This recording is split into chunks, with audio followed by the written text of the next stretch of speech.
안녕하세요, 이준석입니다. 오늘 아침부터 이렇게 좋은 방송 함께하게 너무 좋습니다. 근데 뭐 요즘 뭐 유튜브 방송 많이 나가지만은 네. 진짜 보수정의 암울함에 대해서 얘기할 때마다 참 답답하긴 합니다. 그렇죠. 네. 사실 이제 좀 그래가지고 이제 그 얘기는 이제 후에 할 텐데 이제 네. 시작은 좀 이제 개혁신당 얘기를 네. 좀 해보려고요. 이제 특히 대표님 같은 경우 얼마 전에 뭐 해커톤에 참석하셨더라고요. 저 원래 제가 프로그래머 출신이니까요. 네, 제가 해커톤에 나가서 이 기술의 첨단이라고 할 만한 것들을 좀 경험해야겠다. 네. 왜냐면 해커톤은 개발자 하는 친구들 중에서도 제일 기술의 선봉에 서 있는 친구들이 네. 자기 자랑도 하고 이렇게 하기에 오는 곳인데 네. 나가서 저희 팀이 괜찮은 거 만들었습니다. 그러니까요. 저도 봤습니다. 올라온 거 봤는데, 사실 쓰신 글들의 절반은 무슨 내용인지 모르겠는데 어려워가지고 유튜브 썸네일이나 이런 것들 같은 것들 자기 마음대로 갖다 붙일 수 있도록 만든 건데 forward.page, fwd.page 이렇게 해서 접속하면은 사용해 보실 수 있는데요. 일주일 동안 저희가 해커톤 결과물 가지고 그 경쟁을 해요. 이걸로 해서 얼마나 많은 유료 결제 사용자가 나왔냐 가지고 1,000만 원 상금 탑니다. 오우야, 크네. 그래가지고 지금 저희 팀이 또 마케팅에 열을 올리고 있습니다. 지금 이제 한창 기간인 거죠? 그 기간인 이번 거죠? 금요일까지인가 그렇거든요. 근데 이번 주에 아마 뭐 상당히 많은 분들이 결제해 주셔야지 1등 할 거예요. 그러니까 지금 보시는 시청자분들 이거 꼭 이 대표 말 참고해 써보면 주시기 재밌는 바랍니다. 서비스니까요. 써보시면 됩니다. 알겠습니다. 특히 이제 개혁신당 같은 경우가 지선 준비하는 걸 보면 되게 신선한 느낌이 많이 들어요. 특히 이번에 뭐 이제 3,000원짜리 가이드북도 이제 뭐 만드시고 그리고 그다음에 제가 보니까 후원에도 사실 원클릭하면 바로 후원할 수 있도록 이제 시스템도 또 이렇게 구축을 해두셨더라고요. 그러니까 원래 구의원, 시의원 나오는 분들, 기초의원이나 아니면 광역의원 나오는 분들이 후원회를 결성하는 게 거의 불가능해요. 그렇죠. 이게 동네 구의원 나오시는 분이 갑자기 번듯한 후원회장을 모시고 그리고 또 거기 후원회 사무실 두고 후원회 사무 직원 두고 이렇게 해서 할 수가 없거든요. 그렇죠. 그러니까 제도는 있으나 거의 쓰지 말라는 거거든요. 그래서 개혁신당에서 선관위에 또 문의해가지고 되는 거 안 되는 거 갈라가지고 개혁신당 중앙당 후원회에다가 그 후보 이름으로 지정 기탁을 하면은 저희가 그 돈을 보내주는 방식으로 그러니까 거의 저게 상품을 재설계한 겁니다. 그래서 저희만 할 수 있는. 그러니까요. 이게 다른 당에서는 찾아볼 수 없는 그런 독보적인 발언인데 사실 대표님께서 이렇게 뭐 지금 쇼츠 찍으셨고 해서 4,000명을 모으겠다 이렇게 하셨잖아요. 어떻게 좀 모객은 잘 되고 있습니까? 지금 한 400명 정도 왔습니다. 오, 많이 왔네요. 근데 지금 선거전까지 한 1,000명 이상 와야 되는 거고요. 사실 4,000명이면 전 지역구 후보 다 되는 거니까. 그렇죠. 근데 한 1,000명 이상 오면은 아마 제3지대 정당으로서는 굉장히 중요한 어떤 수치를 달성한 것이다. 주변에 뭐 개혁신당에서 출마해서 뭐 사실 출마 비용도 없고 한편으로는 양당의 공천들이 얼마나 막장으로 가고 있는지 보고 계실 거예요. 뭐 생생하죠. 정치를 이 마음고생 없이 하고 싶은 분들은 우선 개혁신당을 두드리시면은 좋은 결과가 있을 겁니다. 근데 지금 사실 아무래도 이제 개혁신당 같은 경우는 이제 기초 광역 의원 말고 이제 좀 광역단체장급 후보들을 얼마나 낼 것이냐도 관심인데 지금 한 6분 정도가 7명까지 이렇게 돼 있는 것 같아요. 근데 사실 지금 서울, 대전, 대구, 부산, 충남, 세종 그리고 저희가 한 군데 더 있나요? 인천이 지금 준비돼 있습니다. 인천까지 있거든요. 근데 이제 사실 지금 이준석 대표 지역구인 경기 같은 경우는 또 비어 있고 몇몇 곳도 비어 있는 곳들이 있단 말이에요. 그런 후보들에 대해 그런 곳들에 대해서는 또 어떻게 좀 경기는 저희가 훌륭한 분을 모시려고 계속 얘기를 하고 있고요. 근데 경기는 지금 사실 이런 거예요. 제가 2024년, 2025년 계속 선거를 치르면서 저 스스로에게 이제 저희가 당을 차린 다음에 재선거 이제 그만 나가고 제가 다른 사람들을 지원해가지고 선거 치르는 걸 한번 해보고 싶어서 지금 이렇게 하고 있는 거지. 그렇죠. 저는 근데 여기에 대해서 무슨 일부 정치인의 지지자들이 뭐 이준석이 안 나가는 것이 무슨 뭐 내빼는 것이 저만큼 선거 맨날 나오는 사람이 어디 있습니까? 제가 소위 뭐 경상도 말로는 하고제비 소리 들을 정도로까지 제가 맨날 선거 나가가지고 상습 출마자가 될 판인데 그러니까 이게 항상 자기 지지하는 정치인의 관점에서 다른 사람들한테 얘기하면 그렇게 우스운 얘기를 한다니까요. 이준석이 선거 안 나가서 문제입니까? 나가서 문제지 항상. 그러니까 이게 그러니까 저는 좀 의외입니다. 그런 자기가 지지하는 정치인이 보궐선거 나가고 싶다고 해가지고 다른 사람에 대해서 그렇게 아무렇게나 얘기하면은 그게 우스워지는 겁니다. 그래서 아무튼 뭐 이제 경쟁력 있는 후보들을 모시려고 막 뭐 이렇게 여기저기 어레인지를 많이 하고 계신 걸로 알고 있는데 이제 좀 그러면 이렇게 좀 중량감 있는 인사, 우리가 좀 알만한 인사 이런 분들도 좀 있나요? 있죠. 그렇게 섭외를 하고 있고요. 지금 아마 국회의원 보궐선거도 이제 있어서 이제 후보들을 내야 되는 상황인데 여러분들이 문의가 오는데 또 한편으로는 수도권 중심에서 지금 보수 진영이 워낙 분위기가 안 좋다 보니까 주저를 많이 합니다, 다들. 그럴 수밖에 없죠. 그럴 수밖에 없죠, 상황상. 근데 이제 뭐 보궐선거 같은 경우도 사실 이제 지금 개혁신당 의원이 3명인데 네. 사실 좀 더 이제 이번 기회에 좀 더 늘릴 수 있는 기회가 될 수도 있잖아요. 저는 사실. 집중을 할 수 있으면 좋죠. 그러니까. 네. 예, 예. 그래서 이제 좀 그런 데 관련해서 좀 이렇게 공천 네. 고민이 많으실 것 같아요. 근데 사실 지금 이제 뭐 여론조사 결과들을 좀 보면 네. 개혁신당이 이제 3% 정도를 왔다 갔다 늘 하는 것 같습니다. 근데 이제 대표님께서 대선을 하셨을 때는 8% 넘는 지지율이 나왔었는데 전국에서 대선 2달 전에는 1%였어요. 또 개혁신당 그런가요? 지지율. 이게 개혁신당 네. 지지율이라는 게 네. 이걸 보셔야 되는 게 양당의 경선 기간 때는 개혁신당 지지율이 쪼가드는 경향성이 있습니다. 네. 대선 때도 이제 그때 국민의힘 경선하고 민주당 경선하고 이럴 때는 네. 쫙 줄어듭니다. 응답률 자체가 이제 그 양당 지지층이 많이 올라가기 때문에 네. 그래서 뭐 선거가 진행되고 공천이 끝나고 선거 되는 과정 중에서 개혁신당 지지율은 또 이제 또 뭐 올라가는 추세를 보인 경우 많고 네. 그렇게 될 겁니다. 그리고 이제 6월에 다가올수록 지금 개혁신당 지지율은 더 오를 것이다. 공천 기간이 끝나면은 전화 우선 기다리다 받는 사람이 없어집니다. 예, 지금은 뭐 네. 여기저기 기다리면 받는 사람들이 다 있기 때문에 그렇죠. 예. 눈치를 많이 보고 있죠. 네. 근데 사실 이제 그 지금 개혁신당 같은 경우가 사실 어떻게 보면 지금 국민의힘 보수의 본체라고 할 수 있는 국민의힘이 되게 이제 극우로 쪼그라들고 좀 이제 질이 멸렬한 상황에서 갈 곳 없는 중도 보수, 합리적 중도 보수인 분들의 지향점이 될 수 있는 정당인데, 근데 이제 저희가 이제 좀 약간 주목해볼 만한 여론조사가 이제 정당별 호감도 여부에서 이제 개혁신당의 비호감도가 76%, 국민의힘이 70%인데 국민의힘보다 높단 말이에요. 사실 이거 어떻게 설명해야 될까요? 그대로 이제 보수 진영에 대한 반감 플러스 국민의힘의 예를 들어서 뭐 부정선거 좋아하고 이런 분들은 개혁신당 좋아할 이유가 없잖아요. 뭐 그렇죠. 예. 그게 상황이 반영되는 거죠. 예전에도 그러니까 바른미래당을 해보면 바른미래당이 중도에 있으니까 양쪽에서 좋아할 것 같으면 양쪽이 싫어합니다. 예, 그래가지고 예전에 제가 항상 인용하지만은 예. 정치인 비호감 조사하면 1위가 안철수였어요 항상. 예, 안철수가 그냥 아무 말 안 하고 있어도 그냥 비호감도 1위 먹고 시작하는 게 네. 양당에서 X 놓고 시작하거든요. 아, 그런 게 좀 있습니다. 예, 그래가지고 이게 뭐 구조적인 상황이 좀 발생하고요. 네. 한편으로는 그럴 만큼 제3지대가 어려운 겁니다. 그러니까 아예 조국혁신당처럼 민주당이 이중대처럼 인식되면은 네.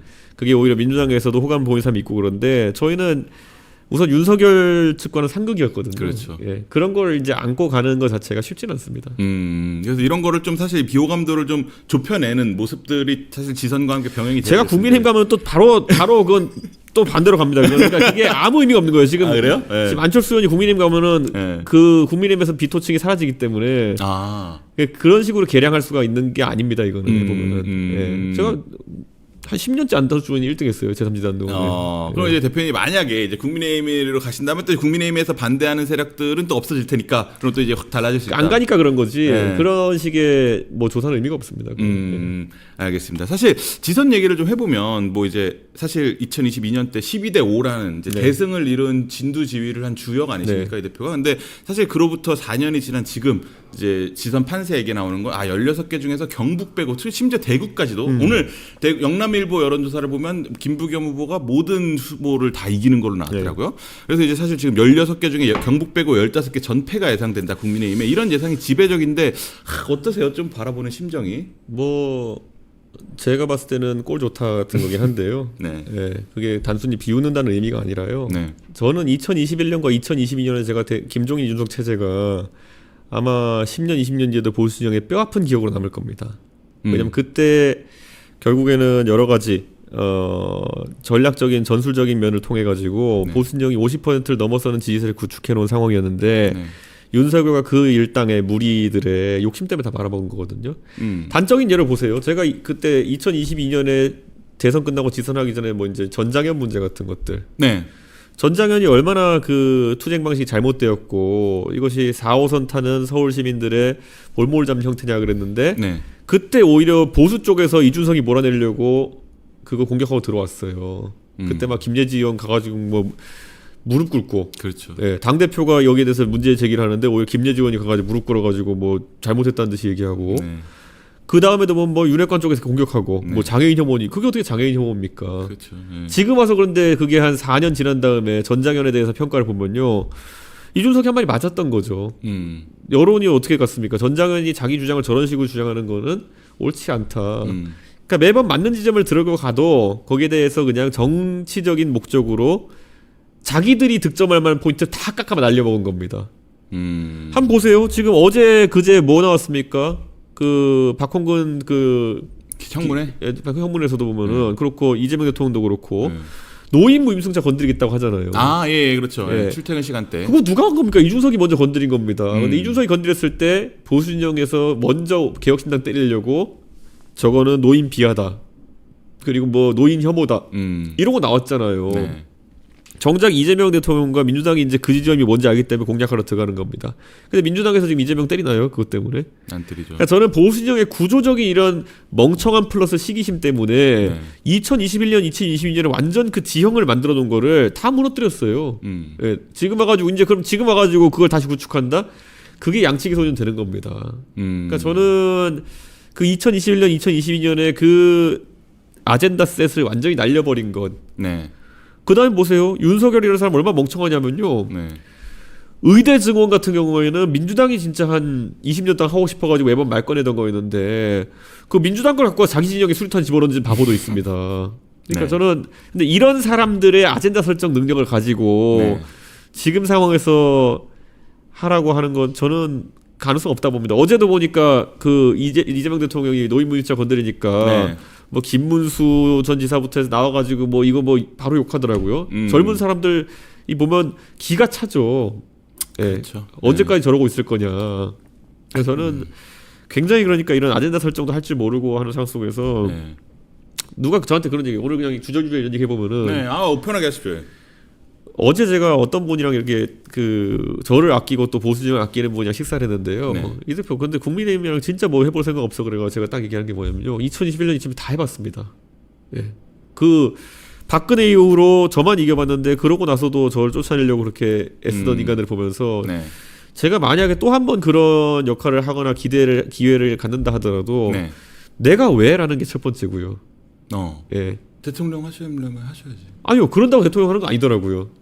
오히려 그렇게 해가지고 뭘 해놓으면은 또 다시 무슨 뭐 혐오니 갈라치기니 이상한 개념 들고 와가지고 사람 바보 만들려고 그러고. 네. 그러니까 저는 그걸 했더니 뭐가 좋느냐 저 개인에게 그리고 진영에게 뭐가 좋느냐. 윤석열은 지가 잘 나가야 당선된 줄 알고 오히려 개혁까지 터뜨리고 네. 그 진영은 무너지고 네. 이준석 개인은 고생시키고 네. 보통 그러니까 이게 농공행상이라고 하죠. 네. 예. 무엇을 해서 어떻게 해서 왜 당선된지를 명확하게 가리지 않으니까 결국에는 지잘난 줄 알고 개업하는 놈도 있고 그러니까 저는 이게 진짜 상황이 너무 안 좋은 거예요. 그러니까 예를 들어 만약에 아주 요행으로 네. 또다시 그런 일이 발생해가지고 뭐 제가 역할을 해가지고 보수진영에 득이 된 일을 했다. 네. 이준석이 했다 안 할 거예요. 예. 예. 그때 같은 경우는 사실 윤석열이란 대선 후보가 있고 이준석이란 당 대표가 이걸 이렇게 당선되도록 돕는 이제 이런 형태일 거였었다면 네. 그 다음엔 이제 이준석이 네. 이 요체가 돼가지고 메인이 돼가지고 네. 이제 그렇게 되는 국면으로 가면 또 다른 얘기 아닙니까? 절대 안 됩니다 그렇게. 그러니까 그게 이제 지금 보수진영의 가장 큰 문제 뭐냐면 그 네. 확신을 심어줬다는 거예요. 어떤 학생? 제가 두 번 속은 바보죠. 예, 두 번 속은 바보죠 지금. 지금 보십시오. 지금 모 정치인의 지지자라고 하는 사람들 얼마나 한심합니까? 똑같은 수준이에요 보면은 윤석열 하수인의 지지자답게 보세요. 지금 중요한 선거를 앞두고 네. 결국에는 보수진영이 어떻게 변해야 될까? 어떻게 하면은 새로운 보수의 아젠다를 구축할 수 있을까? 예를 들어 지금 트럼프주의 이런 것들에 대해 가지고 보수진영은 반대해야 돼요. 트럼프주의 같은 거는 저는 네. 오히려 미국에서 공부하면서 미국의 최상위급 엘리트들이 저랑 교류하던 사람들이지만은 이 사람들이 받아들일 수 없는 게 트럼프주의예요. 고립주의, 네. 자국 우선주의는 모르겠어요. 네. 그런데 거기서 완전히 이제 그 뭐랄까요 가치를 상실한 네. 예. 그런 것들에 대해 가지고 미국 엘리트층들이 이걸 받아들이지 못할 거예요. 네. 미국 시민들은 물론이고. 그럼 이게 지속되기 어렵다는 걸 알아야 되는 건데 지금 보수 일각을 보면 자기들의 명예 미국인인 것처럼 활동하는 사람들이 있어요. 이스라엘 기도 들고 다니잖아요. 그 전환기 씨 정신나가 저한테 했던 거 보세요. 제가 아니 트럼프가 음모론자입니까? 자기는 대단한 거 주장했다 싶을 거예요. 음모론자 맞죠. 부정선거 주장하는데 트럼프는 그 부분에 있어가지고 네. 일론 머스크가 부정선거론자인데 일론 머스크가 만약 부정선거 얘기하면 음모론자죠 그거는. 근데 그 말 듣고는 야 너 걸렸다 미국에 신고해가지고 너 이제 뭐 그게 지금 보수진영의 아젠다 수준이라는 게 최악인 거죠. 지금 미국에서도 보면요 상당수의 엘리트나 아니면은 그런 의사결정권자 중에 상당수는 지금 트럼프주의의 위기를 받아들이고 있고 네. 지금 이란 전쟁도 보세요. 예, 그 명예 미국인들이 생각하는 거 다르게 하고 있잖아요. 네. 그러니까 그런 어떤 유치한 식의 보수주의. 예. 트럼프가 뭐 공화당이니까 보수에 도움이 될 거다.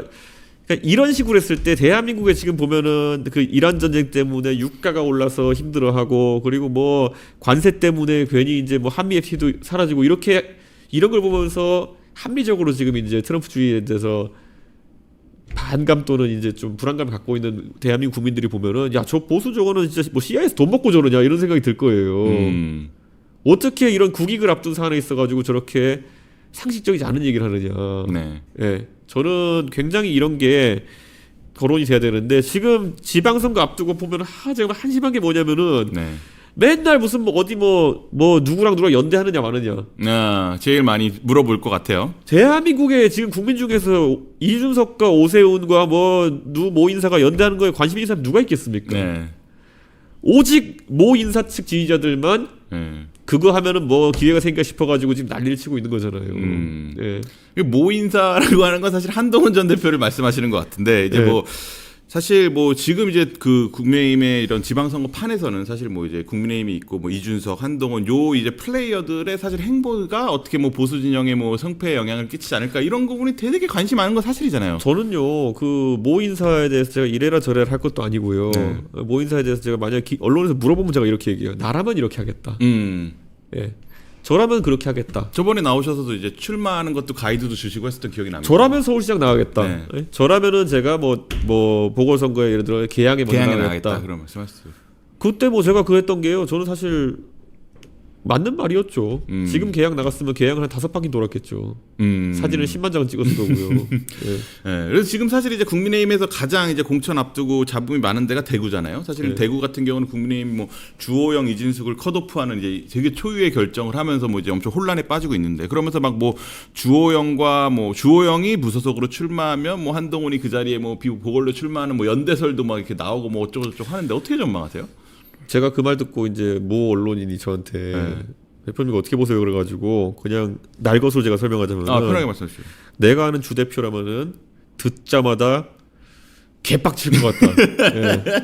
예. 정확히 그렇게 표현했습니다. 잘 아시잖아요, 주 대표랑은. 내가 주 대표님은 지난달에도 출장도 갔다 왔는데 멕시코랑 과테말라 모시고 갔다 왔는데 내가 아는 그 주 대표님의 성격대로라 그러면은 네. 그런 일에 이름이 가볍게 언급되는 것 때문에 네. 개빡칠 것 같다. 예. 그럼 그럴 가능성 전혀 없다. 전혀 없죠. 저는. 예. 그러니까 이게 그 또다시 3파전의 팁을 하나 드리자면은 네. 제가 이제 지금까지 그분의 지지자들 위해 3파전이 어떻게 했을 때 가능하냐를 방송 가서 많이 얘기했어요. 네. 3파전의 기본 중에 하나가 뭐냐면은 그 자리에 전임자가 개빡치면 안 됩니다. 네, 네, 네. 네. 그래서 제가 똑같은 이론을 뭐냐면 옛날에 이제 그분의 지지자들이 계속 이제 꿈꿨던 게 뭐냐면은 그 명태균 사건으로 이준석과 오세훈이 날아가길 바라면서 온 동네 이제 방송하고 다니고 그랬어요. 그래서 이제 그것도 이제 오세훈 시장도 듣고 개빡쳤죠. 네. 예. 자, 그런데 어쨌든 그 다음에 이제 그러면은 그분들이 이제 밥만 먹고 그런 시나리오만 쓰는 것 같은데 오세훈 시장이 날아가면 네. 그러면은 나경원 대표가 서울시장 나올 것이다. 네. 그럼 나경원 대표가 빠진 동작을에 출마해가지고 당선되면 된다. 뭐 이런 시나리오를 또 세웠어요. 그걸 온 동네에서 떠들고 다녔어요. 네. 자, 그 말들은 나경원 대표 또 개빡치죠. 그럼 평소에 나한테 잘하지. 그치. 그때 네. 기억나시죠? 무슨 뭐 공소 취소 부탁했다고 막 이렇게 폭로하고. 그러니까 그냥 모든 길을 막아버리고 있어요. 그래서 사실 이런 것 때문에 사실 개항 가는 게 좋다 알겠던 건데 지금도 보면 개항 같은 왜 가냐 개항도 막아버렸죠 이제 보니까. 개항도 어렵죠 지금. 근데 뭐 하여튼 저는 뭐 나라면 이렇게 하겠다 이렇게 하는 거고 뭐 굉장히 똑똑한 분들의 조언을 듣고 계셔서 굉장히 똑똑한 선택을 한다고 지금 좀 믿고 있는데 예 뭐 한 20일 안에 결정해야 될 걸요? 그렇죠. 시간은 많이 남죠. 한 20일 안에 결정해야 될 겁니다. 이제 시간이. 그래서 지금 뭐 이제 오세훈, 뭐 이준석, 한동훈에서 뭐 이제 오동석 막 뭐 이렇게 얘기하기도 하는데 또 저 그 오이한이라고 했다고 또 이제 굉장히 불쾌했다는 소리 듣는데. 오이한. 순서가 뒤로 갔다고? 정상적인 사람이라면 그게 이제 가나다 순이라고 생각하지 않을까요? 그러니까 조선일보에서 처음에 오이한이라고 썼다 그래가지고 이제 그게 왜 그러냐 그러는 건데 정상적인 사람이면 조선일보에서 이제 그냥 가나다 순으로 그것도 그 그렇죠. 그 언론사의 주필쯤 되는 분이 그게 뭐 오히려 좀 본인이 불필요한 논란에 끼지 않기 위해서 가나다수를 썼다 정도로 이해하고 하면 되는 건데 그것 때문에 왜 불쾌합니까? 왜 내가 뒤로 갔냐? 뭐 이제 이런 거란 말씀이시죠. 그러니까 저는 깝깝합니다 이제. 근데 지금 이제 국민의힘 같은 경우는 사실 뭐 이제 여러 군데서 총체적 난국인데 장동혁 대표가 뭐 이제 승리의 기준으로 말한 것이 이제 서울과 부산이에요. 근데 이제 서울 같은 경우는 지금 오세훈 시장이 뭐 어쨌든 이제 경선에 합류를 해서 뭐 이제 어떻게 될지 모르지만 만약에 후보로 확정이 된다면 지금 민주당에서는 이제 뭐 정원호 후보가 앞서고 있으니까 둘의 매치가 이루어질 가능성이 상당히 높은 상황인데 지금 사실 당에서는 이제 오세훈 시장이 갖고 있는 이 중도 보수의 포지셔닝을 좀 밀어주려면 당이 좀 이제 그렇게 태세 전환을 해서 이렇게 촥 조직적으로 밀어주는 모습이 나와야 되는데 전혀 그런 모습이 안 비치고 오히려 이제 내홍이 벌어지는 국면이란 말이에요. 이런 가운데서 민주당은 이제 정원호 후보가 이제 이재명 대통령 높은 지지율 등에 업고 촥 이제 중도까지 공략하는 이런 그림으로 가고 있잖아요. 사실상 이런 건 서울시장 선거도 어렵다고 보는 게 맞지 않나요? 뭐 안타깝죠. 그러니까 그 오세훈 시장님이 사실 2021년 보궐선거에 어려운 선거를 했거든요. 네. 그러니까 처음에 다들 이제 나경원 의원과의 경선을 질 거라 생각했고, 네. 그 다음에 2차적으로 안철수 의원과의 단일화에서 질 거라 생각했고, 네. 그래서 이제 그런데 그 두 번의 역전 드라마를 만들어내고 이제 그 바람으로 이제 된 건데, 네. 그때 결국 핵심이 결국 김종인 이준석 조거든요. 그렇죠. 네. 그런데 그 팀이 없는 상황 속에서 본인이 이제 돌파하셔야 되는 상황이다 보니까 네. 걱정은 많으실 겁니다. 그렇죠. 그러니까 그 김종인 이준석이 상징하는 게 뭐냐면 별로 복잡한 게 아니에요. 네. 이상한 소리 한다면 차단하는데 그 역할이 있는 겁니다. 예.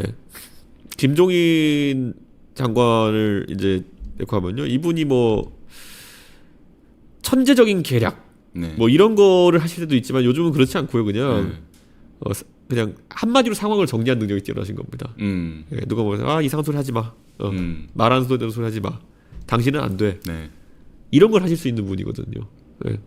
그때 그래서 오세훈 시장이 2021년 보궐선거 뛸 때 주변에 이제 오세훈 시장 주변 분들이 뭐 이번에 뭐 우리가 뭐 나경원이랑 안철수랑 안 될 것 같으니까 뭐 광만 팔고 빠져야 됩니다부터 많이 하니까 나중에 김종인 위원장이 저한테 전화 오셨어요. 네. 제가 그때는 당협위원장이니까 네. 이 위원장 그 오세훈이 이상한 거 하지 못하게 가가지고 전화도 못 받게. 그때 네. 이제 보면 이제 안철수 의원을 돕겠다고 이제 그때 뭐 김무성 대표부터 이런 분들이 많이 도와주시면서 네. 오세훈 시장한테 사퇴를 종용하고 뭐 이런 상황이 있었어요. 그래서 네. 그 사람들 말이야. 그 사람들 전화해가지고 맨날 오세훈이 흔드는데 전화 못 받게 해. 뭐 이렇게 하고 뭐 그러니까 왜냐면 이기는 걸 알았거든요. 그 김종인 위원장은. 저도 알았고요. 구도에서. 그런데 그러니까 그거는 이제 그때 선거를 설계하는 사람들은 몇 가지 요소만 보면 알아요. 왜냐하면 전 국민 대상 여론조사로 만약에 단일화를 결정하게 되잖아요. 그러면 그때 민주당 지지자들의 안철수 의원에 대한 반감이 컸기 때문에 예, 그랬기 때문에 무조건 오세훈 시장이 이기는 구도였거든요. 근데 오세훈 후보는 몰랐던 거죠 그때. 그러니까 마음이 계속 흔들렸던 거죠. 지금 구도는 어떻게 보세요? 지금도 뭐 제가 봤을 때는 뭐 눈에 보이는데요. 여기서 얘기는 안 하겠습니다 제가. 네. 그리고 저는 우리 김정철 후보가 지금 나와 있는데 김정철 후보가 우선 변호사 출신이기도 하고 TV 토론이라는 데서 발군의 실력을 보여줄 거로는 또 기대하고 있습니다. 알겠습니다. 사실 뭐 이제 서울 뭐 대구뿐만 아니고 사실 충북 같은 경우도 이제 조기령 시장 뭐 개인적으로 제가 잘 아시고 제가 알기로는 예전에 국힘 대표하실 때 이제 그 자맹을 하실 때도 이제 가서 뵀던 걸로 알고 있습니다. 조기령 그 후보는 안 뵙고 그와 가까인 사람 하나 봤습니다. 가까운 분이시가. 그래서 그때 이제 대표 어디 가는지 말하기 어려운 누군지 말하기 어려운 가까운 사람이라. 충주로 갔다더라 이제 이래가지고 그때 조기령 시장이 가까우니까 이제 만났다고 들었는데 그건 아니었군요. 근데 뭐 이분이 또 이제 경선을 또 중도 사퇴하기도 하고 이분도 참 사실 충주맨이라는 이제 그 콘텐츠를 만든 분이기도 하고 그래가지고 사실 젊은 층에서는 인지도가 높은 분인데 이렇게 또 빠지는 모습이 보이고 참 국민의힘 보면 제가 이거 그냥 지금 와서 얘기할 수 있는 게요. 2022년도에 이제 3월달이 대선이었고 6월달이 보궐이었잖아요. 그러니까 제가 2022년 3월에 대선이 되자마자 그 지방선거 전략을 짜는데 충북지사는 조기령 후보를 내려 그랬어요. 근데 이 구조적 문제 뭐냐면 그럼 이제 그 당시에 충주시장이기 때문에 미리 직을 사퇴했어야 되거든요. 그렇죠. 근데 그걸 못 해가지고 이제 공천을 못 하고 그래서 뜬금없는 이제 김용화 씨를 이제 후보로 이제 내게 된 건데. 그런 비하인드가 있었군요. 예, 근데 사실 그때 조기령 후보를 냈었어야 된다.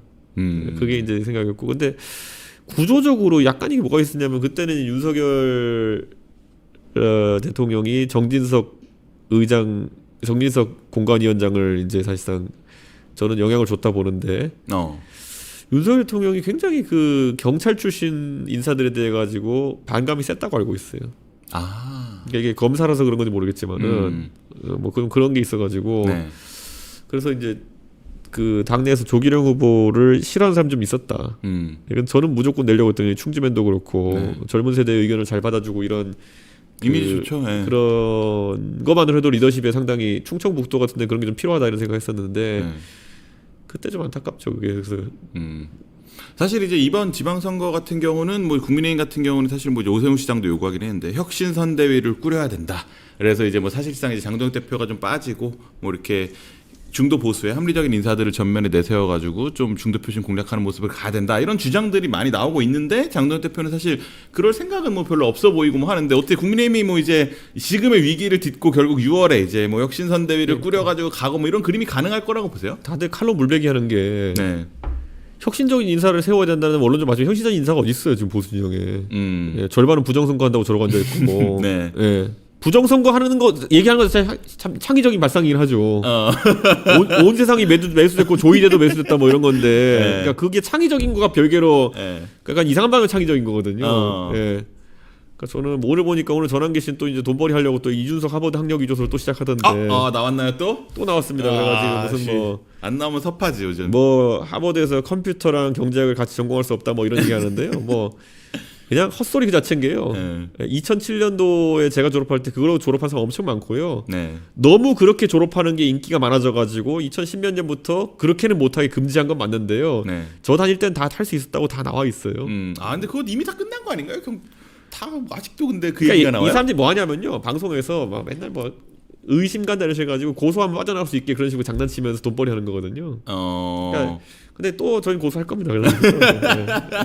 전환기 씨 계속 이제 구속 스택을 쌓아가고 있는데 이 명예훼손을 구속되는 게 쉽지 않은데 지금 거의 다 쌓았습니다. 스택 많이 쌓았군요.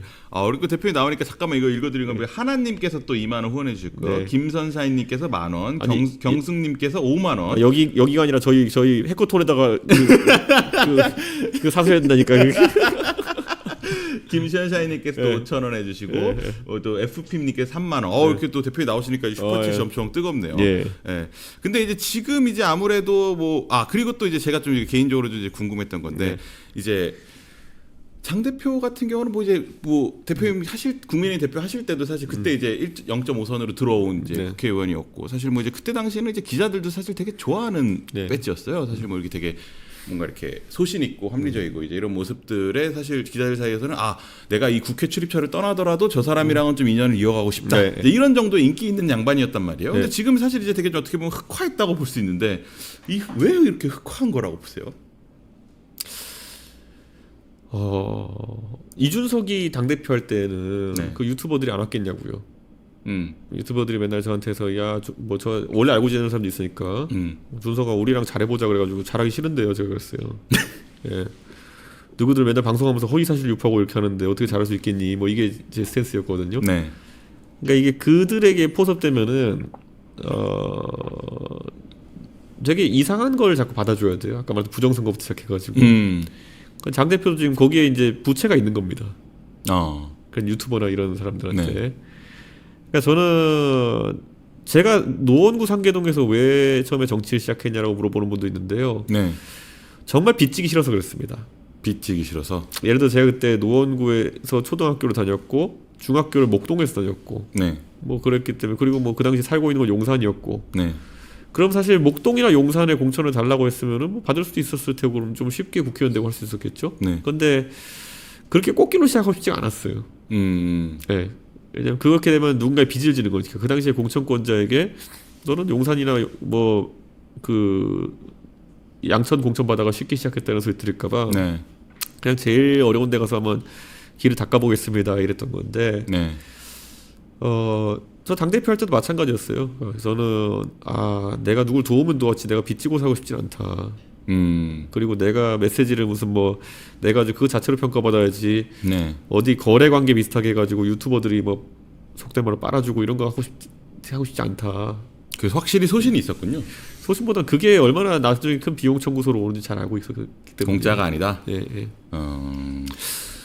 그래서 사실 이제 국민의힘 같은 경우는 지금 지선의 승리가 요원해 보이고 사실 이대로 가면 이제 지선 패배가 굉장히 유력한데 그것도 전대미문에 막 15대 1까지 나오고 있는 이런 상황에서 사실 이제 뭐 이런 질문 많이 받으셨을 것 같은데 만약에 지선 후에 국민의힘이 무너지면 사실 이준석 구원투수론이 당내에서 안 나올 수가 없지 않습니까? 제가 알기로는 이준석 대표께서 뭐 국민의힘 중진과도 되게 밀접하시고 뭐 이제 자주 교류하시는 걸로 알고 있고 사실 그런 목소리를 내시는 분들도 있는 걸로 알고 있어요. 제가 그러니까 어제 제가 이제 보수 진영을 아끼고 저를 아끼는 분과 식사하면서 제가 이런 말씀 드렸는데요.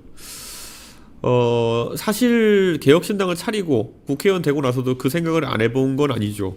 네, 아무리 제가 국민의힘에 있던 모든 자산을 내려놓고 나오겠다 했지만은 저랑 친한 사람도 있고 눈에 밟히는 사람도 있고 그렇죠. 그렇기 때문에 그런 생각이 들기도 하죠. 근데 이건 제가 아마 방송에 처음 얘기하는 것 같은데 네. 해본 것에 대한 약간 동경이 없어요. 당 대표를 이미 해봤으니 당 대표뿐만 아까 말했더니 그거를 보수를 일신하기 위한 네. 아까 그랬는데 너무 결과가 안 좋거든요. 네. 그게 뭐냐면은 뭐 우여곡절 때 저는 국회의원 돼 있지만은 네.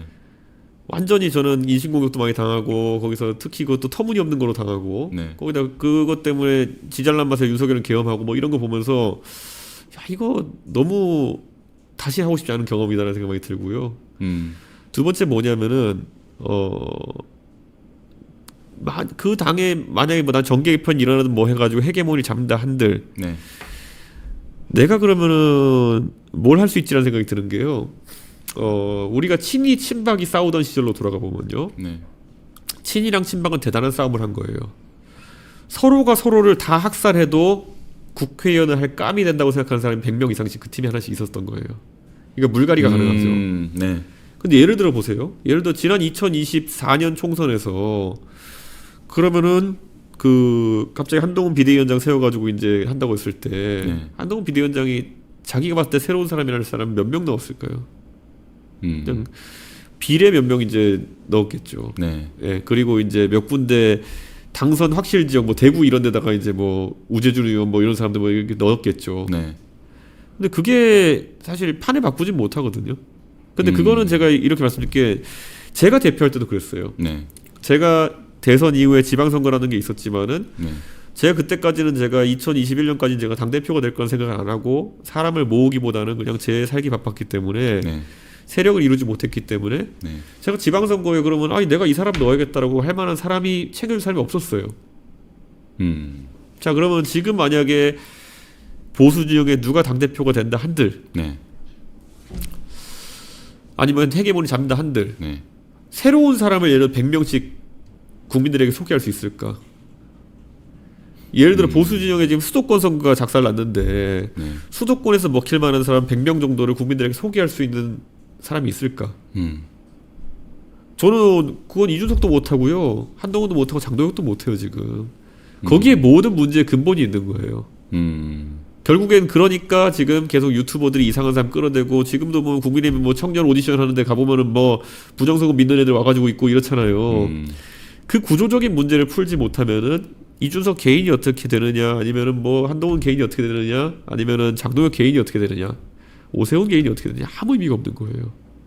그래서 저는 지금 오늘도 그래가지고 저는 이 방송 끝나고 이 일을 같이 할 사람들 몇 명이랑 점심 먹기로 하고 이렇게 하고 저는 요즘 이거에 관심이 있는 거지. 그게 이준석의 인재풀도 아니고 한동훈의 인재풀도 아니고 그냥 보수 진영 전반의 인재풀이라는 것이 박살난 지 오래기 때문에 네.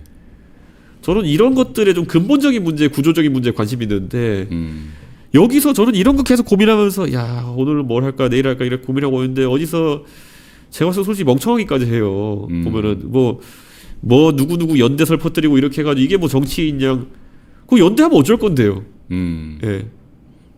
근데 이제 사실 말씀하신 대로 그때 당시에는 그 대표하실 때는 그때는 이제 메인 플레이어는 아니었고, 근데 이제 이번에 만약에 뭐 아주 만약에 뭐 이제 국민의힘 헤게모니를 잡게 되는 일이 생기면 그때는 이제 사실 대권을 바라보는 메인 플레이어가 본인이 될 수 있고, 그럼 이제 본인이 이제 더 주인공이 돼서 이끌어갈 수 있고, 사람이야 사실 뭐 이제 보수가 기세가 좋아지면 또 이렇게 뭐 그게 올라올 잘못된 수도 거예요. 있고. 그러니까 지금 보면은 그 지금 예를 들어 그 한동훈 대표 주변에 붙어 있다는 사람들이 옛날에 다 이준석이 쓴 당직자들이에요.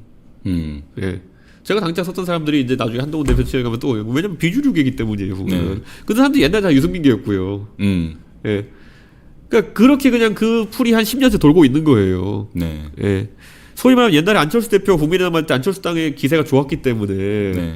그 안철수 대표 시절에 했던 사람들 중에 일부는 이준석계가 되고 일부는 또 여기 뭐 한동훈계가 되고 이러고 살고 있는 거예요. 그 사람들이 지금 뭐 방송 나와가지고 뭐 한동훈계 뭐 안철수계 출신들이 나와가지고 뭐 이준석이 보수를 뭐 지들이 보수를 뭘 알아요. 그래서 냉정하게 말하면 그런 건데 네. 그러니까 그런 상황이 지금 계속되고 있는 게 뭐냐면 인재풀이 없어서 그래요. 인재풀이 없어 그렇다. 네, 그냥 뭐 그런 옛날에 그런 식으로 정치 입문해가지고 돌다가 이제는 윤석열 대통령이 남긴 명언 중에 제일 한심한 게 그거잖아요. 국민의힘 왜 왔냐고 할 때 민주당 못 가서 왔다 그랬잖아요. 그러니까 네. 그런 어떤 제정신이 아닌 플로우가 계속 가고 있는 거예요 지금 보면은. 근데 이거를 네. 그 보수 진영에서 문제의식 갖지 못하면은 네. 그 어느 누가 농담조로 얘기했던 게 진짜 맞긴 맞더라고요. 뭐냐면은 네. 그 지금 국민의힘의 최고위원회 보면은 민주당에서 오신 분이 두 분 있잖아요. 있죠. 네. 아 저는 그분들에 대해 개인적으로 얘기하는 게 아니라 네.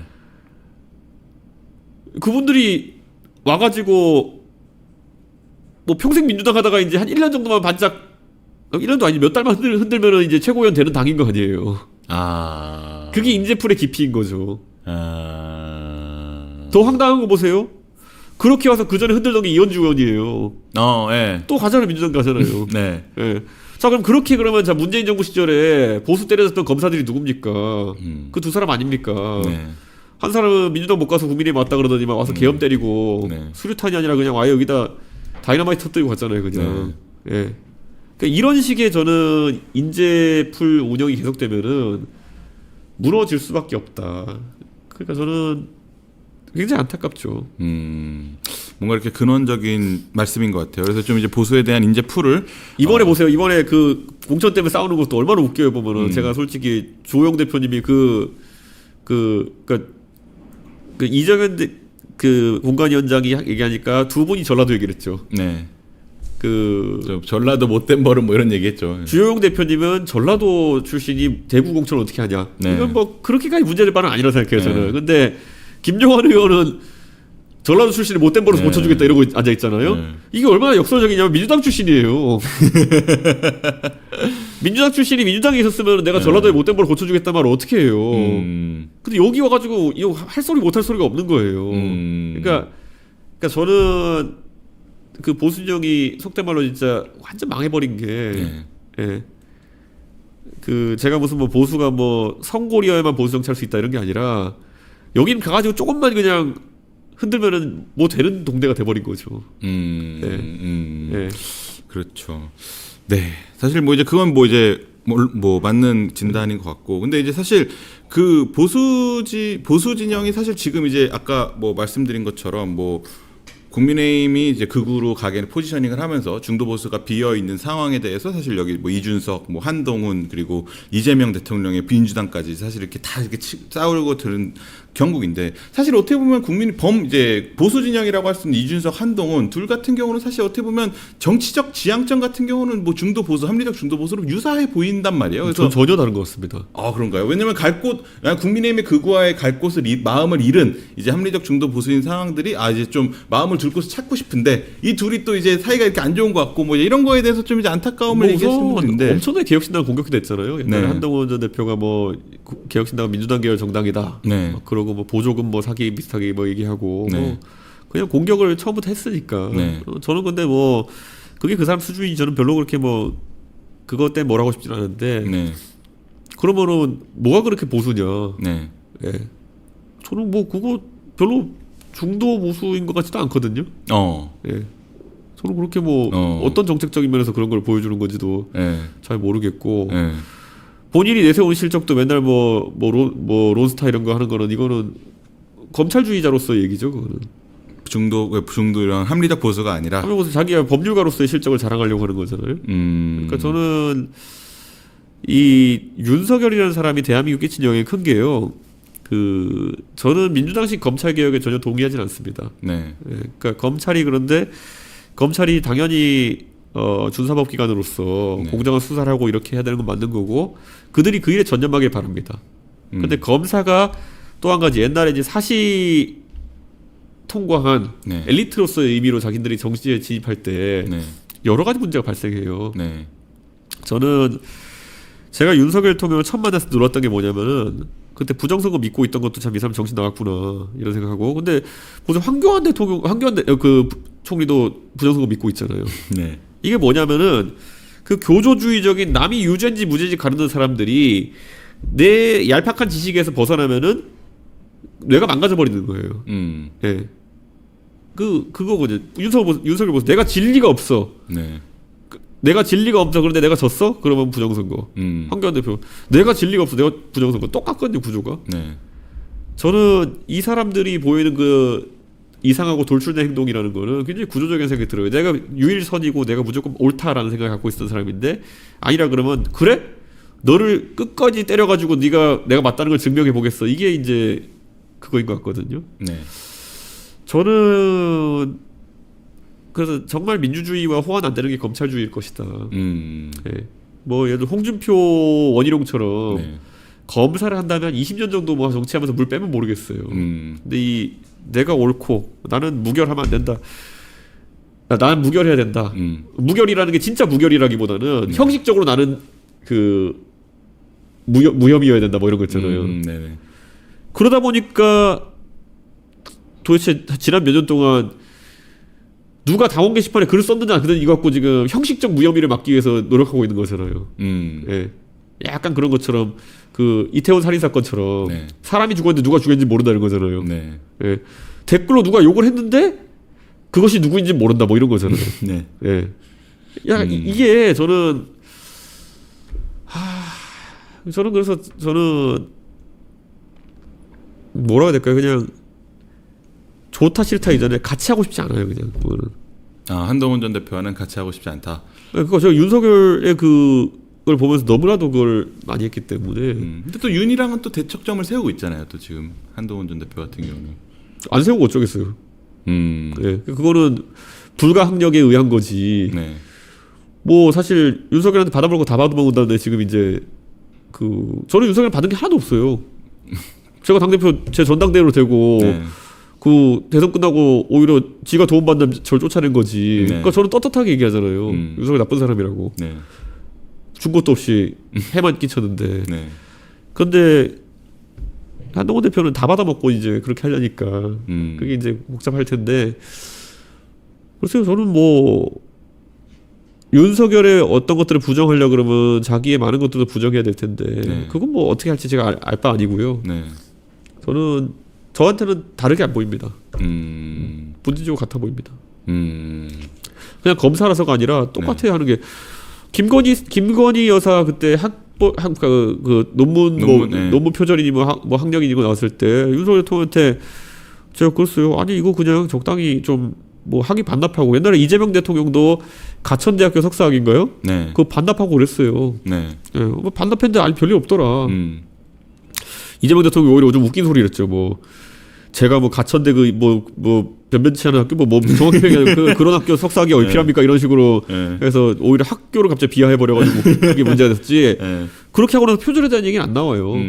근데 김건희 여사도 그렇게 던지고 그렇게 하면 되는 거였는데 네. 그때 윤석열 대통령이 희한한 얘기를 하더라고요 저한테 후보 시절에. 네. 아니 그 당이 그런 거 하나 못 막아줍니까? 예? 우격 따지고 그냥 막 무기란 얘기인데 네. 그게 된다고 생각하는 게 검찰주의예요. 그리고 이제 정치적 지향점도 중도 보수가 아니고 뭐 이제 개혁신당과도 이제 뭐 이렇게 교집합이 없고 이제 그래서 뭐 이제 연대 가능성은 없다 이제 이렇게 잘라 말씀하시는 거예요. 저는 좋고 싫고 문제가 하기 싫어요. 근데 자꾸 그걸 이제 뭐 연대 이렇게 틀을 만들려고 하는 거는 궁예진이가 그렇겠죠. 이해는 하는데 그렇게 해서 근데 아까 제가 말했듯이 그렇게 해가지고 지금 오히려 정만 만들고 있지 않느냐. 그렇게 뭐 한 다음에 연대 하기 싫은 건 내 맘이죠. 그렇죠. 네. 아니 뭐 사랑하는 사람이 있다 한들 상대방이 사랑 안 하면 그거는 네. 뭐 놔줘야지. 그걸 가가지고 너는 결혼하지 않으면 나쁜 놈이다 해가지고 뭐 세계 평화를 위해서 나랑 결혼해야 된다 뭐 이런 게 말이 되나요? 그게 보면 지금 그 짓을 하면서 돌아다니는 건데 예. 예. 우리 집안의 화목을 위해서 넌 결혼해줘야 된다 뭐 이런 거잖아요. 예. 뭐 그렇죠. 예. 그게 제정신인가 싶은 거예요. 저는 보면은. 근데 그거를 매일 이제 상대를 바꿔가면서 어느 날은 오세훈이었다가 어느 날은 주호영이었다가 이걸 지금 언론에 흘리면서 하는데 네. 어휴 누가 그런 식의 예. 그 강제 결혼을 시도하는 그런 거를. 알겠습니다. 이게 마지막으로 요거는 좀 여쭤보고 싶은데 이제 사실 얼마 전에 뭐 이제 조국 대표가 이제 이준석의 길을 가겠다 뭐 이제 이렇게 선언을 했어요. 그래서 본인은 이제 그에게 뭐 이제 화성에서 당선되신 것처럼 독자적으로 이겨보겠다. 뭐 이제 민주당의 공천을 구걸하지 않고 내 독자적으로 이겨서 존재감을 키우겠다. 이렇게 하셨는데 이런 이준석의 길을 이제 따라가겠다고 하는 조국 대표에게 좀 해주실 말씀. 조국 대표가 뭐 한 2년 사이에 한 말 중에 제일 멋진 말인 것 같아요. 예. 근데 그 3년 너무 길다 이후로 제일 그냥 들을 만한 말인 것 같은데. 네. 뭐 무근을 빕니다. 네, 뭐라고 하겠습니까? 조국 대표가 그렇게 의미 있는 도전하겠다고 하는 것은 좋은 것이고 그런데 그 이준석이 하는 도전이라고 하면 동탄에서 민주당이 65% 나오는 곳을 도전하는 것인데 네. 그에 걸맞는 도전이라면 뭐 부산에 뛰거나 이런 걸 텐데 그렇죠. 갑자기 뭐 고심 끝에 안산 뭐 이래버리면은 전북 얘기도 나오고 고심 끝에 전북 뭐 이래버리면 그 오히려 그 말씀하신 게 나중에 좀 조롱조로 나올 수 있다. 부산에 가야 된다고 보시는 거군요. 뭐 대구 나갈 수 있죠. 아니 그럴 일은 없을 것 같고. 근데 조국 부산은 대표- 명분이라도 있잖아요. 조국 대표 부산 사람이니까. 네, 부산 사람이니까. 그리고 저는 부산에 누가 나가냐에 따라서 이제 노무현 대통령의 정신을 이어받는 후계자가 누군지 같은 프레임도 잡을 수 있을 거다. 친모 친문의 계열이 이제 사실 조국혁신당이라는 얘기 많은데 네. 노무현 대통령에 대한 향수를 가지고 있는 사람들은 네. 입에 노무현 담고 이렇게 하는 사람보다 노무현 같이 사는 사람을 바란다. 네. 그래서 그 여기 마침 종로인데 네. 종로에 그 곽상은 의원님, 네. 그 노무현 대통령의 사위시잖아요. 사위죠, 예. 근데 곽상은 의원님이 가끔가다 민주당에 이제 바른 소리 하시는 게 당신들이 하는 게 어떻게 노무현 같이 사는 거냐. 네. 노무현을 그냥 이렇게 뭐 아멘하듯이 주문으로 외칠 게 아니라 노무현 같이 살아야지 노무현 정신인 거다. 네. 저는 조국 대표가 그렇게 살 수 있을까는 뭐 그게 하나의 중요한 지점일 거라고 봅니다. 그럼 이제 아무래도 지금 정치권에서 나름 또 이제 화제가 되는 게 이제 그럼 부산 북갑에서 조국 대 한동훈이 붙느냐 이제 이런 건데 조국에 대해서는 그렇게 말씀해 주고 한동훈 전 대표 같은 경우 만약 본인이라면 어떻게 행보를 해야 된다고 보세요? 저는 뭐 계약 나가는 게 베스트였다 보고요. 지금 이제 그건 지나갔으니까 지금도 그게 베스트일지 모릅니다. 아직도 이미 참 상황이 안 좋아진 거 맞는데 그래도 그게 베스트일지 모릅니다. 대구나 부산 이런 데보다는 그렇죠. 사실 이제 그러니까 지금도 아마 제가 안 보고 있어서 모르는데 채팅창에 보면 이제 저 특정 정치인 지지자들이 뭐라 하고 있을지 모르는데 그 그냥 계속 냉정해져야 된다니까요. 이게 보면은 한 3달 전에 이준석이 그 말했을 때 욕하고 있던 거랑 지금 와서 또 이준석이 하는 말 들어보면은 3달 전에 이준석이 했던 말의 상황이 오히려 결정하기 좋은 상황이었을 거예요. 예, 그 똑같은 것도 보면은. 네. 그러니까 이준석이라는 사람은 제가 정치하면서 몇 가지 제 개인의 원칙을 세운 게 있지만은 저는 단 한 번도 네. 그것이 윤석열이든 뭐 누구든지 간에 네. 다른 사람이 잘못되는 방향으로 조언을 한 적이 없습니다. 제 양심을 걸고. 그건 왜냐하면 제가 그러면은 그런 술수를 부리는 사람 되고 싶지 않아요. 그래서 제가 그 사람이 잘못되기 위해서 뭐 함정에 빠뜨리겠다 이런 생각 해본 적이 없거든요. 네. 차라리 말을 안 해요. 저는 그런 상황이 되면은 저 사람이 잘못했으면 좋겠다는 생각이 조금이라도 든다면은. 네. 근데 잘못됐으면 좋겠다는 생각으로 제가 거꾸로 얘기해 주는 경우는 없거든요. 근데 그거를 이제 의심하는 제일 의심이 심했던 게 윤석열이에요. 제가 가가지고 이렇게 해야 됩니다 그러면은 네. 다음날 꼭 어디서 뭘 도우리면 대표 이거 안 됩니다 해가 완전히 그 청개구리같이 살았던 사람이거든요. 네. 예. 그런데 그래서 제가 비슷하다고 하는 거예요. 예. 그러니까 제가 윤석열 대통령한테 저도 윤석열 대통령이 아무리 싫어도 그 제가 무슨 뭐 고잘쟁이도 아니고 미주알 고주알 뭐 이런 거 다 개별 사안들 얘기하지는 않지만은 그냥 딱 보니까 뭔가 알겠다. 무슨 느낌인지 알겠다. 예. 알겠습니다. 사실 이게 참 사실 지금 저희 안 그래도 저희 지난주에 저희 방송에서도 이제 이기인 총장 나오시고 이제 윤희석 대변인 나와가지고 막 이제 그 개혁신당이 밖글로 이제 고소한 이제 그 의원권 때문에 두 분이 이제 막 설전을 벌인 게 또 이제 화제가 되고 막 했었는데 근데 고소는 계속 가는 건가요? 안 그래도 이제 윤희석 위원장 입장에서는 굉장히 부담이 가겠죠. 그냥 경찰도 가야 되고 한 번은 그렇게 했는데 그냥 제가 지난번에 사석에서 한번 만날 일이 있어가지고. 그냥 경찰서 한번 갔다 오시고 마세요. 그게 내가 봤을 때는 그게 기소될 건도 아니고 그냥 해명만 잘하시면 내 생각에는 기소될 것도 아니고 혹시라도 문제 생기면 그때 와서 얘기하세요. 그렇게 되는데 그러니까 저는 아까 제가 얘기했잖아요. 다 그쪽 팀의 패널들 하는 사람이 너무 잘 알고 제가 그런데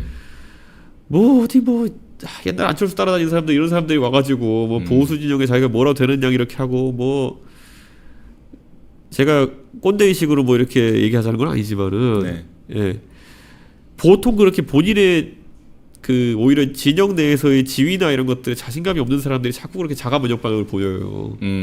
지금 보수의 극우 유튜버 비슷한 거 하는 사람들 있잖아요. 보면은 다 넘어온 사람들이거나 진영 출신 아닌 사람 많아요. 보면은. 그러니까 전환기식 과거 발언 찾아보세요. 어떤 것들이 있는지 대단한 것들 많습니다. 그리고 모 변호사 이런 사람들 전부 다 그렇고 다 저쪽에서 넘어온 사람 많아요. 와가지고 이제 보면 가장 먼저 면역 반응 보이는 게 뭐냐면 그쪽의 성골 진골들을 건드리는 거거든요. 그렇군요. 참 이게 알겠습니다. 이게 아무튼 저희가 지금 계속 대화를 나누고 싶은데 이게 사실 지금 이제 대표님께 이렇게 질문하고 싶은 Q&A를 이제 아까 말씀하셨는데 엄청 많은 분들이 올려주셨어요. 저희가 이제 이것도 소개를 좀 해드려야 되니까 이제 케빈김님께서 한동훈이랑 한 번도 통화 안 했나요? 궁금 이제 해주셨는데 제가 알기로 이제 검찰 개혁 검수완박 때 이제 한번 통화하신 걸로 알고 있고 그 이후에는 없습니까? 그게 없습니다. 그때 한번 검수완박 때 전화를 했는데. 저는 그냥 첫 통화의 기억이 그렇습니다. 제가 이제 윤석열 이것도 이제 참 황당한 일화인데 윤석열 대통령이 이제 검수완박에 처음에 합의해 주라 그랬어요. 권성동 의원한테. 권성동 의원이 그걸 듣고 이제 합의를 해준 거죠. 그때 윤석열 대통령이 뭐라 그랬냐면은 대표님 검수완박 해도 경찰 애들이랑 하면 됩니다. 이렇게 해서 그래서 알겠다고 이제 권성동 대표가 가서 합의했어요. 그랬더니만 갑자기 난리 났죠. 그 다음 날 가지고 대표님 제가 언론사 논설실장이랑 이렇게 막 밥을 먹고 있는데 이거 안 되겠습니다. 좀 당에서 물려주십시오. 이러는 거예요. 그래서 아니 당신이 오케이 해가지고 한 건데 당신이 그럼 물려라 왜 우리한테 그러냐 그랬더니만은 이게 도저히 안 되겠습니다. 근데 이게 권 대표한테 제가 말하기도 그렇고 대표님이 이렇게 좀 바꾼 거 해주십시오. 그래가지고 아니 권 대표 내가 뒤통수 치는 건데 되냐 그랬더니만은 좀 부탁됩니다. 그래가지고 이거 그나마 그래도 당선인인데 대통령 당선인인데 그때 그렇게 해주자 해가지고 제가 그래서 대통령 당선인 그랬어요. 그러면은 내가 그냥 갑자기 덜렁 바꾸는 건 어려우니까 당신이 법무부 장관 지명한 한동훈 지명자가 나한테 의견을 내가지고 내가 그 의견을 듣고 당에서 고심 끝에 변경하는 걸로 하자. 그러니까 한동훈 후보자한테 나한테 이게 설명하라고 해라. 당 대표한테 이제 설명하도록 해라 했더니만은 좀 제가 바로 그 새끼한테 전화를 하겠습니다. 그래서 그 XX라고 지칭한 분이 전화가 왔죠. 그래가지고 한동훈 전 대표이죠. 제가 그때 무슨 어디 장례식장 가느라 차에 타고 있었는데 저는 이제 옆에 전화가 오니까 제가 앉고 그 당시에 수행하던 분이 이제 운전하고 있었는데 45분 동안 설명했어요. 저한테 거의 40분? 그 정도 설명한 것 같아요. 그래. 30분, 35분, 40분 이 정도 설명한 것 같아요. 그때 기억나요. 그래서 와 진짜 이 말이 맞구나. 그때 첫 통화하신 거죠? 네. 그럴 것 같아요. 그때 이후로는 한번 설명 열심히 해준 건 고마운데 근데 이게 정치적인 상황이잖아요. 이게 내가 몰라서 내용을 몰라서 한 게 아니라 그냥 상황을 형식을 만들어서 이제 하려고 한 건데 그래가지고 이게 좀 되게 특이한 그걸로 해가지고 그때 저 옆에 운전해주던 친구가 좀 특이하네요 이렇게 얘기하더라고요. 근데 그게 마지막 통하고 그 다음에는 이제 만난 적도 없고. 그 다음부터 뭐 개혁신당 차리니까 뭐 민주당 계열 정당이니 무슨 뭐 저 사람들은 뭐 보조금 받으려고 창당했니 이런 소리 하잖아요. 근데 진짜 보수를 아끼는 분들, 이제 보수의 중흥을 좀 바라는 분들은 사실 둘이 좀 만났으면 좋겠다 이런 말씀 하시는 분들도 없진 않거든요. 만나서 좀 이렇게 이런 모습을 좀 보여서 이제 좀 구심점을 둘이 해줬으면 좋겠다. 이런 그럼 뭘 해요? 그렇게 처음부터 적대시하고 이렇게 하는 사람들한테. 그럼 이제 뭐 만나거나 뭐 이제 이런 전격적인 이런 것은 가능성이 좀 별로 없는 상황이네요. 지금 상황에서는. 뭐 제가 봤을 때는 만나서 얻을 것도 없고 서로. 예. 뭐 그냥 내가 봤을 때는 굉장히 그냥 예민해져 있는 상태인 것 같아. 그쪽 지지층이. 지금 상황이. 예. 그러니까 지금 이제 소위 말하는 장동현 더 터지고 와가지고 지금 이제 이준석한테 앞으려고 있는 거잖아요. 예. 그러니까 뭐 그런 상황이죠, 뭐 지금 보면은. 예. 시청자 여러분께서 아니 자기가 자기 스태프를 하고 있던 사람한테 얻어 터지고 와가지고 지금 자기 스태프한테 얻어 터지고 와서 왜 뭐 저는 딱 맨날 할 말 나라면은 계약 나가겠다, 나라면은 서울시장 나가겠다 이거 외에는 하지도 않아요. 근데 맨날 그러니까 그것도 그냥 겁이 나겠죠. 정작 맨날 국민의힘 돌아가겠다고 했으면 국민의힘 때리기도 겁나고 장동혁 대표는 때리고 앉아 있고 그렇게 하는 건데. 뭐 저는 윤석열 신나게 팼거든요.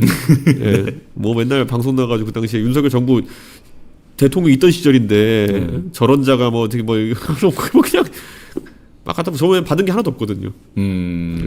그렇죠. 그건 맞죠. 네, 그다음에 제이팡님께서 또 이제 항상 잘 보고 있어요. 대선 지선 이길 때 좋았습니다. 국힘 당 대표로 다시 돌아와 주신다면 민주당 이겨주실 수 있나요? 이길 수는 있을 것 같은데요. 뭐 그거는 뭐 권한이 있으면 이길 수 있을 것 같은데요. 뭐 이겨봐야 뭐 하나 생각이 들어요. 그 보면은. 그러니까 요즘 회의적인 이렇게 말씀 많이 하세요. 그러니까 굳이 말하자면요.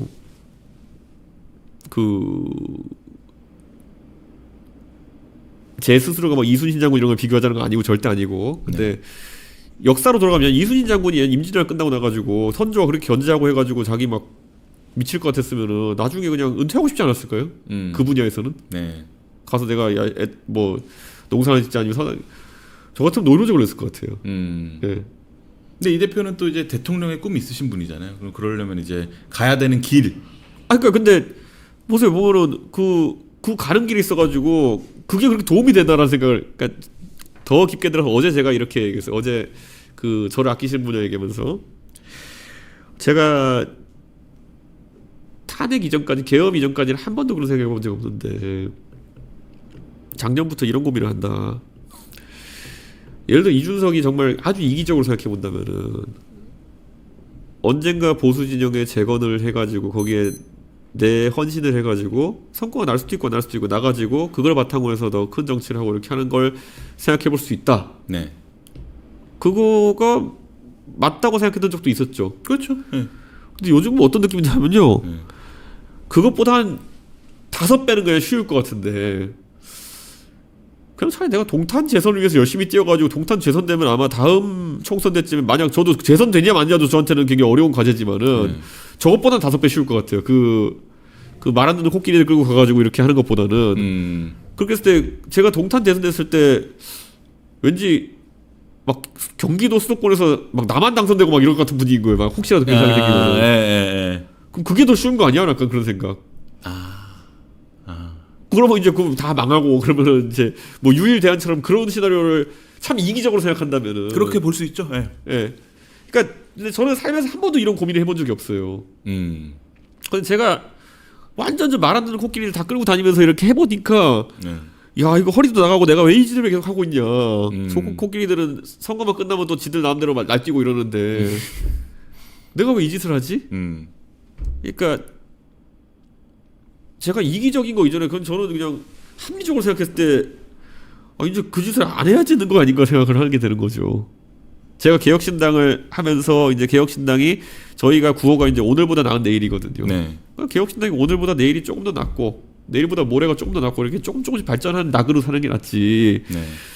이거를 한 방에 휘어잡아가지고 무슨 뭐 내가 뭐 지휘권을 잡고 갑자기 뭐 저 코끼리들 끌고 가가지고 선거 이기고 나면 또다시 코끼리들이 더 짓밟으려고 달려들 텐데 내가 저 짓을 왜 하지라는 생각을 진심으로 해요. 그러니까 거기다 부가적으로 또 말씀드리면요, 약간 모순적인 게 있어요. 네. 그러니까 그 저쪽에 있는 코끼리들한테 옹립되려면요, 네. 그 옹립된 성과를 내는 방법이 저 코끼리들이 쳐야 돼요. 그렇죠. 네. 약간 모순이잖아요. 그러니까 자기들이 제거되는 운명을 받아들일 코끼리들이 어디 있어요? 그걸 보면 당연히 그렇죠. 네, 그러니까 애초에 그러니까 저는 되게 현실적인 사람이라 가지고 네. 그런 어떤 시나리오를 기대하지도 않아요. 제가 보면 그렇게 막 뭐 보수 제거를 위해서 언젠가 돌아가 가지고 내가 뭐 이렇게 하겠다.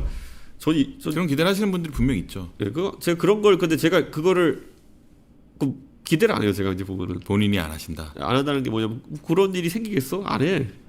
네. 그게 이제 저랑 한동훈 대표의 결정적 차이예요. 네. 저는 그냥 오늘보다 나은 내일, 어제보다 나은 오늘, 내일보다 나은 모레 이것만 생각하면서 제가 AI도 연마하고 이렇게 코딩하고 선거 기술 연마하고 정작 그러다 보면은 그래 뭐 안 되면 내가 동탄 재선을 하고 이렇게 하는 방도 괜찮지 이렇게 가는 건데 한동훈 대표 제가 이제 그래서 제 지지난 달쯤에 제가 한동훈 대표 그 제명당한 다음에 네. 방송에 그런 적이 있어요. 이거 그냥 웃자고 하는 얘기지만은 네. 한 1년 동안은 한동훈 전 대표 자다가 일어나면 내가 저 자식들이 이러면서 깨어날 거라는 거예요. 이제 보면은 예. 내가 저놈들을 내 병권만 잡으면 저놈들 내가 다 쳐버리겠다. 내가 맨날 저놈들 그거만 꿈꾸고 4년 갈 거예요. 왜냐면 저도 해봤거든요. 저도 제가 맨날 그때 제가 썼던 글 보세요. 저자들을 무찌르고 내가 보수에 무슨 뭐 다시 헤게모니 잡아가지고 너희들을 뭐 끝장내. 그때 제 페이스북 가보면 언제 그 말만 했어요. 네. 반란군이 지금 저기 점령하고 있으니까 네. 내가 반란군의 대갈통을 부수고 들어가가지고 네. 저놈들을 맨날 그 상상만 해요. 하면은 그 한 1년 동안은 경험을 먼저 해보셨을 땐 그랬군요. 당연하죠. 내가 그 뭐 의전서열 6이면 재밌거든요. 보면은 맨날 그러고 살던 사람인데 내가 지금 여기서 30대 내가 이러고 앉아야 돼. 근데 생각보다요 그걸 빨리 내려도 마음 편해요. 왜냐면요 그때 이제 저는 그때 이제 그런 생각을 하고 있었죠. 예를 들어 윤석열이라는 인간이 뭐 저러다가 나중에 뭐 선거 털리고 이러면은 그 다음은 나한테 기회가 올 거야 이런 생각. 그게 이제 강서 보궐선거였어요. 예. 제 숫자까지 맞췄다 17, 18로 그렇죠. 털릴 거라고. 그런데 그러고 나가지고 그러면은 강서 보궐선거 다음 윤석열이 이준석으로 이겨 절대 그런 생각 안 해요. 내가 잘해서 했다고 생각합니다. 아니 그것도 아니고. 다른 사람을 찾아오려고 하겠죠. 근데 그게 한동훈이었어요. 그 심지어 그 한동훈은 지금 이제 그러면 선거 이길 실적도 없잖아요. 네. 그러면 자 국민의힘에서 갑자기 아마겟돈이 터져가지고 다 무너졌어요. 내가 참 근데 그럼 국민의힘 사람들은 왜 그럼 한동훈을 선택해야 되는 거죠? 이 사람의 선거 지지 능력이 탁월하다고 볼 근거가 있는가? 뭐가 있는가가 되는 거거든요. 그러니까. 이 구도로 갔을 때 이제 보면 옛날에 박근혜 대통령을 보시면은 박근혜 대통령은 그런 것들이 비대위원장 오고 이런 게 가능했던 게 뭐냐면 선거의 여왕이었기 때문이에요. 네. 제가 항상 비유하는 게 욕쟁이 할머니 집 같은 거. 정말 저 욕쟁이 집에 욕 먹으러 가기 싫은데 맛있으니까 가는 거죠. 예. 욕쟁이 할머니 집은 수요가 있어요. 욕쟁이 맛집은 맛집이니까. 가기 싫은데 맛있으니까 가는 거. 욕 안 먹어도 맛있는 집은 수요가 있어요. 예. 그런데 욕쟁이 맛없는 집은 수요가 절대 없어요. 절대 없죠. 예. 저 사람이랑 일하는 것도 싫은데 같이 한다고 이길 것 같지도 않아는 수요가 없어요. 예. 예. 차라리 친절한데 맛없어는 수요가 있을 수 있어요. 근데 유일하게 수요가 없는 건 욕쟁이 맛집, 욕쟁이 맛없는 집이에요. 그러니까 이거를 정치 비유하자면은 저 사람하고 진짜 같이 하기 싫은 건 욕쟁이인 거고. 맛집은 선거 이기는 거거든요. 저는 그 조건이 충족되는 그 욕쟁이 맛집이 딱 김종인이에요. 그렇죠. 어르신 모시면 진짜 피곤한데 맨날 막 너는 어떤 저쩌고 해가 어르신 모시면 진짜 피곤하고 어르신 모시면 정말 우리가 다 학생 된 것 같고 선생님하고 학생 된 것 같고 짜증 나는데 어르신이 오시면 이기니까 맛집인 거죠. 박근혜 대통령도 성격이 그렇게 유화적이진 않습니다. 프렌들리하진 않죠. 까탈스러운 분이에요. MB는 오히려 좀 친화력이 있고 이렇게 한데 박근혜 같은 경우는 맛집이죠. 저 사람이 오므로써 우리가 이길 수 있다 그러면은 욕먹으면서 근데 그게 아니고 이미 최종 기록이 맛없는 집인 상황에서는 그 기회는 오지 않는다. 한동훈 전 대표는 그런 상황이다. 그러면은 거기서 제가 이제 이것도 그러니까 제가 한동훈 대표에게 이제 그래서 만약에 저라면 한동훈 대표 같은 경우는 자기가 맛집이 지금 될 수 있는 상황은 뭐냐면은 어려운 선거를 돌파한 능력을 보여주는 거예요. 그렇죠. 아, 저 사람이 이제 선거를 아는구나. 네. 선거 경험을 쌓았구나. 네. 그러면 지위도 한번 다시 해볼 수 있겠구나라는 게 되기 전까지는 네. 그냥 욕쟁이 맛없는 집이에요. 그럼 이번 선거에서 어려운 험지에 나가서 자력으로 돌파해서 당선되는 모습을 보여야 좀 추동력을 얻을 수 있을 거다. 그렇죠. 이준석은 그것이 개항을이다. 예를 들어 욕쟁이의 맛집까지는 될 수 있는 사람인데도 불구하고 저는 기대를 안 하잖아요. 예, 저는 그게 별로 하고 싶지도 않고 기대도 안 하잖아요. 근데 거꾸로 한동훈 대표는 그거에 대한 기대를 많이 하는 것 같으니까 그럼 최소 본인의 스테이터스를 욕쟁이 맛집까지 해놔야 된다. 그래야 논리적으로 그게 귀결이 되는 거다. 그래서 저는 차라리 욕쟁이 맛없이 해도 돼요. 그래서 근데 그러니까 그거죠 이제 보면 그걸 바라고 있다면은. 뭔가 이렇게 4년 전에 같은 일을 먼저 겪고 이제 4년 동안 지난 후에 지금 모습에 뭔가 이렇게 선행자로서의 뭐 말씀을 해주시는 것 같아요. 이제 그런 것들이 좀. 저 옛날에 뭐 대구에서 뭐 그 옛날에 하고 나서 뭐 사람들 불러가지고 콘서트 하고 다 했어요. 네, 해보니. 뭐 그거 왜 하는지도 알고요. 네. 다 할 게 없으니까 다 하는 건데. 네.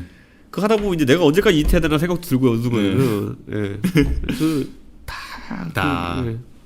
나중에 가면 이제 근데 이게 지금 이런 고민을 하잖아요. 나중에 가면 이제 그때도 제가 2022년 7월인가 쫓겨났으니까 2024년 4월 총선이니까 한 2년 정도 시간이 있었는데요. 지금도 한동훈 대표 한 2년 시간 있잖아요.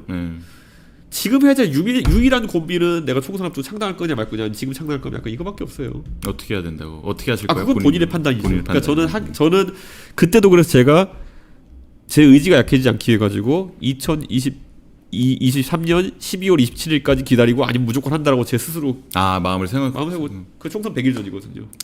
그러니까 그렇게 착착착 움직이지 않으면은 그 미련이라는 것이 계속 남아 있으면은 항상 메시지가 그렇게 돼요. 내가 병권만 잡은 너희를 가만두지 않겠다. 근데 거꾸로 말하면 이 메시지 때문에 더더욱 안 돼요. 아까 제가 말했잖아요. 코끼리들한테 나는 병권 잡으면 이제 코끼리를 죽이겠다고 하는 순간 코끼리들이 어떻게 합의를 합니까? 거기에. 그렇죠. 예. 그렇죠. 그러니까 이게 역설과 모순이라는 거를 한 1년쯤 지나면 알아요. 예. 1년쯤 지나면 알아요. 그러니까 내가 지금까지 코끼리는 너무 도발해가지고 이제 더 이상 안 되겠구나. 그러니까 나 창당해야지 이렇게 생각하고 이렇게 하거든요. 좀 묘하게 닮았지만 또 이렇게 또 다른 길을 가고 있는 이제 또 두 분의 말씀인데 오늘 참 되게 사실 깊은 얘기들을 많이 해주신 것 같아요. 그래서 사실 마지막 질문은 되게 라이트한 걸로 시청자 질문하겠습니다. 진짜 잘해님께서 대표님께서 헤메코 헤어 메이크업 코디란 바쁜 건 알지만 잘 꾸미고 좀 다니라는 얘기를 지지자들이 격하게 반응할 때가 있는데 어떤 생각이 드시나요? 그거 한번 아침 방송이 뭐 라디오냐 아니면 뭐 분장해주는 그 TV 방송이냐 딱 다른 거고요. 네. 요즘 거의 밤새느라 정신 없습니다. 요즘. 얼마 전에도 또 그 해커톤 하시느라고 밤새셨다고. 네, 그러니까 이게 저는 올해는 완전히 뭐 지방선거도 있지만 올해는 완전히 저희가 개혁신당이 자동화해놓고 할 수 있는 거는 다 해놓고. 내년에 또 이제 총선을 위해 가지고 이제 그때는 사람과 인터랙션을 늘려야 되는 거라 가지고 올해는 저 스스로를 불사르려고 합니다 지금. 알겠습니다. 오늘 이렇게 또 긴 시간 또 이렇게 개혁신당 이준석 대표 모시고 이제 여러 얘기 나눠봤습니다. 오늘 말씀 정말 감사합니다. 감사합니다.